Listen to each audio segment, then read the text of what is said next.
Well, thank you very much for having me. I hope I'll be able to inform you somewhat, at least about the Swedish school system and the do's and don'ts that we have learned from that. So, well, so in 1992, Sweden launched one of the most radical voucher systems known to mankind so far. So we have nowadays everyone is covered by a voucher. The whole funding system is based on the per student voucher funding for each schools, both the public and the private schools. And this is comprehensive both in the compulsory schools, that is grade 1 to 9, and then in upper secondary school, grades 10 to 12. And these schools, they are all fully publicly funded, so the voucher covers everything, and there's no top-up funding allowed, at least from the families. Schools are allowed to raise their own money if they can, but they cannot demand extra tuition on top of this. These vouchers, they are sometimes, but not always, it's up to the individual municipalities, they are weighted by socioeconomic criteria. So sometimes if you have a lot of immigrants, you get more money than if you don't have, and it also depends on parental educational background and so on. The formulas vary very much from municipality to municipality, but that's essentially how the system works. The system is also, I would say, extremely laissez-faire when it comes to who is allowed to start a school. It's saying that, I think maybe things are getting a little bit stricter now, but it has been said that it's easier to start selling hot dogs easier to start a school than to start selling hot dogs in Sweden. You need more permits to start selling a hot dog stand. But so there are no real formal requirements for anyone to start a school. You don't need any special educational background or anything like that to start running a school. There is also, and that's quite unique, it's a full acceptance of for-profit schools in Sweden. There has been some municipalities who are the main providers of education in Sweden. They are allowed to complain about the openings of new schools, but up until I think 2010, it has been extremely rare that any request to open a school has been turned down for this reason. So essentially we have had free entry in Sweden, in the Swedish school system, and also then very market-oriented system. Of course, there is some regulation though. There are, the voucher schools, they have to be open to all. So student selection is based on queuing time, which I think is extremely highly segregating when it comes to socioeconomic backgrounds, because the parents who are already, when their children are born, aware which schools they want to attend, they tend not to be randomly selected. They also give priority to those who have siblings or geographical distance. This is for the compulsory school. When it comes to the upper secondary school system, admittance is based on the GPA from the compulsory school, the grade point average. And this is the same both for municipal schools and for the private ones. When it comes to the curriculum, there is essentially the same thing for private and public schools. It's much stricter in the compulsory school, where there's much more choice in the upper secondary school. Now, this was a very radical reform. Unfortunately, at least for research purposes, it wasn't the only reform that took place in Sweden. The whole educational system was overhauled and mainly decentralized at the same time. So in 1991, municipalities took over responsibilities of education in general from the central government. And opposite of what you might expect, this move towards decentralization didn't come with more central monitoring. Actually, they completely shut down central monitoring for many years. So up until 2003, that is 12 years after decentralization, there was nothing when it comes to central testing or anything like that, at least not on a comprehensive scale. Even today, the tests, national tests and so on that do exist, they are graded locally, so there's no external grading or any external exams. And then grades that are extremely important in Sweden, because they determine the selection up until the next stage in school, either upper secondary or post-secondary school. Those grades are entirely locally set. They are not, and it's essentially free for the teachers and the schools to set whatever grades they want. In 2009, central inspections were introduced, you can and I would say that these are generally based on the idea of making sure that the legal regulations are followed by the different schools. And another crucial aspect of the Swedish school system is that there is no central like quality manager, no proactive quality manager. It's all up to the individual schools and the individual municipalities to make sure that they are running good schools and trying to improve them in different ways.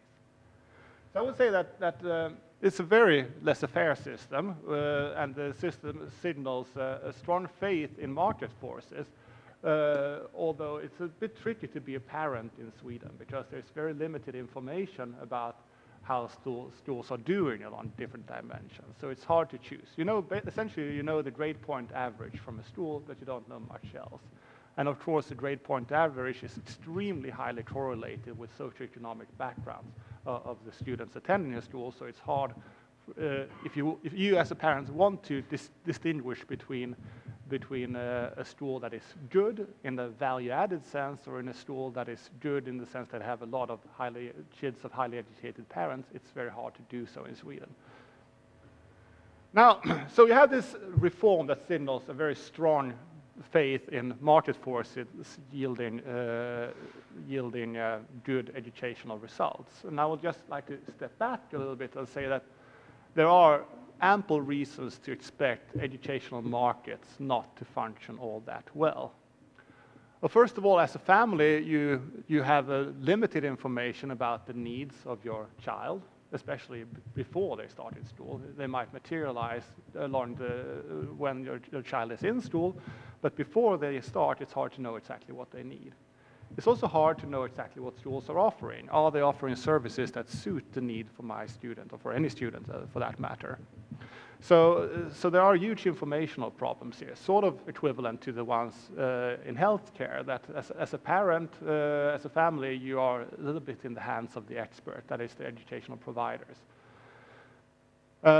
It's also quite obvious that it's hard to contract on most outputs in the educational system. And then, even if you realize that this school is not doing a very good job, it's costly to move schools. One of the worst things you can do, per se, is to switch schools when it comes to educational outcomes. So you incur both a social cost and possibly a learning cost by switching schools, which means that you're sort of stuck with the school that you have chosen once. Another aspect is that given the structure of the voucher system, the providers cannot charge for quality. Remember, the voucher was set, and so you have very strong, if you have for-profit schools, they have a very strong incentive to cut down costs rather than, because they cannot charge for having a higher quality. Now, taking all this together, it also means that entry, even though it's free on paper, can be very tricky. As a parent, you might not want to send your child to an unproven school, so they need a track record. To some extent, the brand names of those for-profit schools, they offer that type of reputational mechanism, but that also means that local monopoly power can arise quite easily in a market like this. It's also that the schools have an incentive to try to differentiate what they have an incentive to differentiate the product that they're offering from other schools. This is also what's happening. I'll get back to that in a little while. And then what's important to think of is that one of the reasons why it is very hard to contract on output is, of course, that the customers are also a co-producer of educational output. No one is just being given an education. You also have to put some effort in yourself, which makes it very hard to have any kind of ex-post liability, because it's not obvious who is to blame. Is it the school or is it the student? So in other words, in this system, there are numerous ways in which providers can provide a low-quality service and still remain in the market for quite some time. The second question is that even if markets were to function well, would we like that? Is that a good idea? So the question, is a happy customer a well-educated one? It's not obvious. So one thing that stands out from the research on school choice is that one of the major, most important probably, determinant of which school you prefer has to do with the composition of the student body, not the actual quality of the output being produced, but the peers at that school. It might be rational or irrational from parents to consider these things, but I think it's quite obvious that they do. And that, of course, creates some general tendency of these systems to be segregating, in the sense that people want to be with the best peers, for whatever reason that is. It's also that to be well educated, it takes a lot of hard work, and it's not obvious that that doesn't interfere with other needs of the students. They might prefer not to work hard. And so at least for some-segments of the market, it's quite obvious that the educational providers might want to cater to those needs, offering a quite relaxed curriculum and lenient grading standards and so on, and people, at least some, will be quite happy with that. It also has to, there might be a particular thing to the Swedish system where the grade point average is so important, but of course it's a fair assessment. You want other people to be assessed fairly, but your own kids, you wouldn't mind if they get a higher grade than they deserve. So the general thing here is that there are social objectives in the educational systems, and that might deviate from the private incentives. So, and this, of course, creates problems, a general externality problem, or call it what you want, that it's not obvious that we want competition to cater, to result in that all the demands of the families are being catered to. And even if you do think that, even in the best of choices, you have this problem with market forces, that what they do is, if they work well, they channel resources from the poorly performing schools to the well-performing schools. That's one thing that's working well. Then you get this equity problem, that how do we deal with the fact that we actually take resources away from students who are at schools that are already functioning poorly. From an equity perspective, that's sort of a tricky nut to crack. Well, in general, when we think about these types of market failures, we want to correct for them in different ways, so we want to offer different types of incentives. So, and essentially, we want to be able to somehow centrally then contract on some high stakes. We want to create some high stakes output regulation or incentive scheme. Now, as you all know, that is quite tricky in the school markets, because you can only measure some quality dimensions, and measuring even those quality dimensions well is costly and it's time consuming. You have to spend a lot of time testing students rather than educating them, for example. Most measures, I said, all measures can be manipulated in different ways. And you also have the problem that the student background is, in the end, the most important production factor here. So you have to somehow adjust for student selection when you want to create these types of incentive systems. That's not that easy to do. And so, therefore, I would say that it's hard to avoid that when you want to regulate these things, that you end up in a situation where you regulate inputs rather than outputs. And that sort of goes against the whole idea of the market mechanism, where output rather than inputs are the most important things. So, what's happened in Sweden? Well, this is the share of private school students. The blue line is for the upper secondary school, where we're up to now almost 25% of all students in Sweden are in the private sector. For the compulsory school system, this is measured at the end. The share is increasing with age. Towards the end, I think it's up to 12% now, approximately. And the market that is expanding is definitely the for-profit schools. They are the only ones expanding, essentially. So nowadays, in the compulsory schools, 65% of the private school students are in for-profit schools, and 90% in the upper secondary schools. Sorry, just to clarify, I don't understand these numbers in light of the previous figure. So of the private school students, 65% are in for-profit compulsory schools, and 90% in the upper secondary schools. So, and there has been a rapid consolidation into a few large groups of educational providers here, and somewhat surprising perhaps, at least wasn't what you expected back in 1992, is that we have a lot of venture capital firms being major players as owners of schools in Sweden. It wasn't really expected, I would say. Another feature is that those that are non-profits, they don't grow. There are schools that are extremely popular, that have like 5,000 students online, and still they don't grow. And they offer something like, they have slots, maybe 2 or 3 slots per year open up. And they have, but they don't expand. And these schools could easily franchise if they wanted to, but for some reason they don't. They try to maintain their exclusivity, which is, of course, a problem. Now, how has the Swedish school system fared over the last 20 years? So this is a graph that Ludger has been providing. So you see, this is a combination of different international tests like PISA, TIMSS, and so on. And it's the change in educational outcomes between the years 1995 to 2009. And you can see that Sweden has a not so honorable position there in the bottom. Now there was a new release of the TIMSS and the PIRLS 2011, and I just say that the decline continues, unfortunately. One thing that has increased over time, though, is student satisfaction in the Swedish. This is the change, it's not the level. Sweden is sort of like an average performer nowadays. One thing that has changed, though, for the positive is that Swedish students are happier now than they used to be. So student satisfaction has increased. The next question you can ask, well, has this got anything to do with the private schools? Well, one thing we can ask is, are the private schools good or relative to the municipal ones?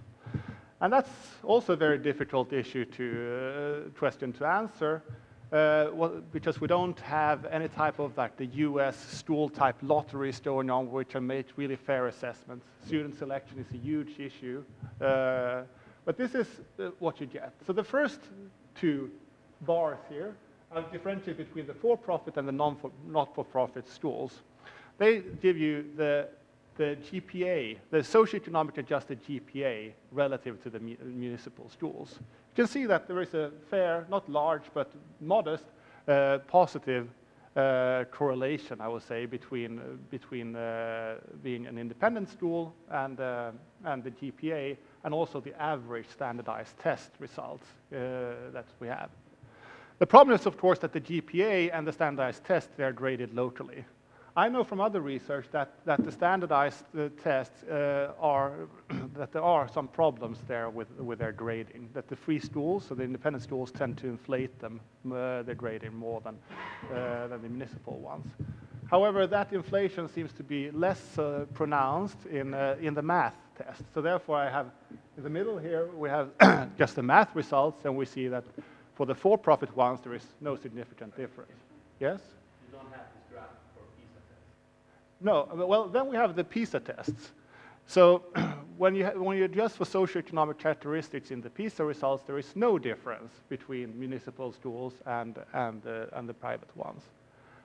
Also, the PISA test, they don't account for student selection, and one thing you can do is that you can compare how well do the students fare at high school level compared to how they did in the compulsory school. You can relate that to which type of school they come from. Do they come from an independent school or not an independent school? Was it for-profit or not for-profit? When you do that exercise, it's the last one here, that suggests even then that the for-profit ones do worse on average than the municipal ones.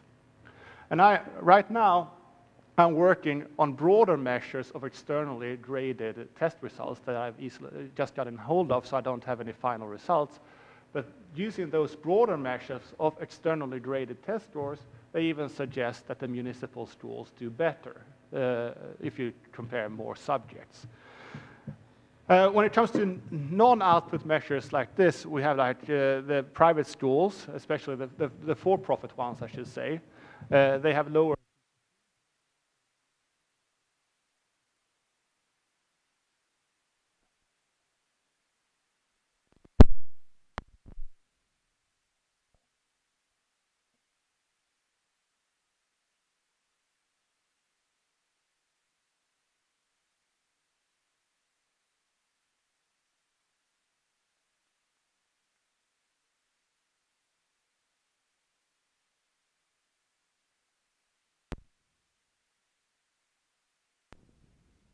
in a so-and-so manner. But you can see that in the OECD, on average, private schools tend to perform more or less precisely as well as the public ones. So Sweden doesn't seem to be an outlier here, I mean, these results, they are not perfect. They are correlational, they're not causal. The next question then, well, there has been a lot of competition in Sweden because the expansion of free schools, as we call them, has been very different across municipalities. So there are some studies exploiting differences in the free school share across municipalities. The empirical identification of these studies are so-and-so, because of course it's endogenous where the free schools open up, and it can be correlated to all kinds of factors. But what these studies suggest is that this competition has given rise to some modest gains in the compulsory school. In the upper secondary school is really no evidence suggesting that this has been good. Competition has increased performance, partly to do with lack of data, which makes it very difficult to analyze the Swedish upper secondary school system. There are some signs of grade inflation. There are strong signs of segregation across schools, both when it comes to ability and socioeconomic status. And there is very strong evidence of increased product differentiation, especially in the upper secondary school level. So, so schools, they tend to offer special profiles in different dimensions to cater to the different needs, demands of the students. And the government the last couple of years has tried to cut back on the possibilities for schools to offer these special programs because they feel that the educational value is limited. Another lesson that can be learned is that competition is not functioning very well when it comes to weed out really bad schools, but neither when it comes to municipal ones or when it comes to free schools. It's quite rare, and it takes a long time for schools to close down. Even if they are, according to all objective measures, performing quite poorly, it takes a lot of time for the schools actually to empty out of students. And that's something that should be kept in mind, that this process of competition, weeding out the bad firms, is not very rapid in schools markets. I'm not sure if it's that rapid in any market, but it's perhaps more of an issue here. And I would say that this evidence here is sort of in line with international evidence saying that there are some modest positive gains from competition, but they're not huge, and they also depends a lot on the circumstances. Well, what has been the response from the Swedish government to all of this? And, well, as predicted, they are trying to regulate inputs. So the last couple of years, we have a strong move towards more detailed regulation of more or less everything. So teacher requirements, regulated study plans for all individual students, regulation of libraries. Right now, the Swedish school boards are trying to define exactly what is a library, trying to force the free schools to provide them. It's, of course, quite difficult to really regulate these things. The special needs students, their rights are being defined. Much more detailed curriculum, more standardized tests, much more detailed grading criteria, more documentation and follow-up and so on. So a lot more input regulation, I would say. Now, Ludger will talk more about this, but you have this issue that local autonomy is one component of a well-functioning school system. How to actually run a school has to be decided locally because the circumstances vary so much from school to school. But of course, you have the issue that such autonomy can also be exploited. So this detailed regulation is, to some extent, a response to trying to force schools not to exploit that autonomy that they have. And I would say that the general lesson is that the less trust you have for the motives, the intrinsic motives of the providers here, that what are their driving forces, then if you have lower trust for them, you need more detailed regulation. And that regulation will mainly be of the input type. because otherwise it's impossible for the authorities to hold the providers accountable in a legal way. So someone has coined the phrase of this type of system as a market Stalinism system, where you have a free market, where you try to regulate the free market by in detail describing how you're supposed to produce the services. Well, but of course, so I would say that neither competition nor private provision are magic bullets to the school system. But there are some things that are worth considering here. So what's presumably quite good about the Swedish school system is that you have an open enrollment. Anyone can apply, and you don't differentiate according to ability. However, what you should do is that you should use lotteries rather than queuing time and stuff like that in order to accept students. Queuing time tends to be extremely highly segregating, and the same goes for geographical distance or anything like that to those private schools or autonomous schools. In order to reduce cream skimming, you will never get away from cream skimming completely, is my take on this, but you can weigh resources depending on expected needs of students. Now, expected needs are not the same thing as actual needs, so there will be cream skimming, but you can at least reduce it. And also, I will say another lesson from the Swedish school system is that you should try to be selective before you allow schools to open. You should consider the motives of the providers, because more trusted providers can be allowed more local autonomy. And it is very difficult to close down schools once they've started. It's going to be fierce opposition from parents and so on to do that. And rightly so, because it is costly. And then you must provide some incentives for schools to expand. Vouchers, given that you don't want to have for-profit schools that can get external funding, then you need vouchers. Doesn't seem to be enough to get non-profit schools to expand. Presumably you need some investment funds that makes it possible for them to buy up buildings and to pay salaries before they actually get going.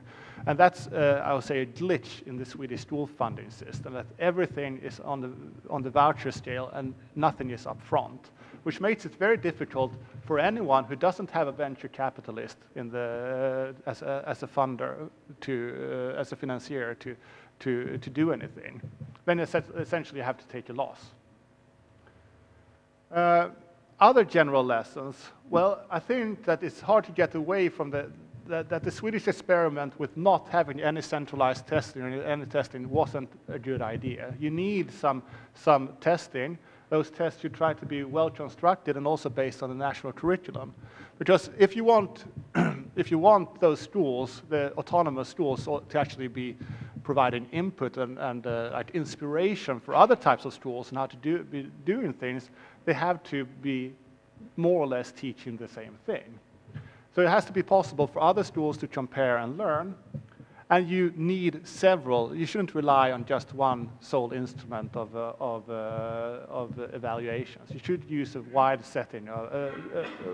set of evaluation criteria. It's an interesting project funded by the Gates Foundation called the MET project, based on how do we systematically get teachers to learn from their students about how to improve teachers. That could be worthwhile looking at. So, and I'm also quite skeptical about high stakes in this matter in the formalistic sense, that you should use these data, but you should do it in a discretionary manner, not on a formula-based value-added type thing. That seems to be very hard to get this working properly. You must give trust to principals, but you should also be prepared to replace them if they're not up to the standards. And that, of course, raises the issue: who should replace them?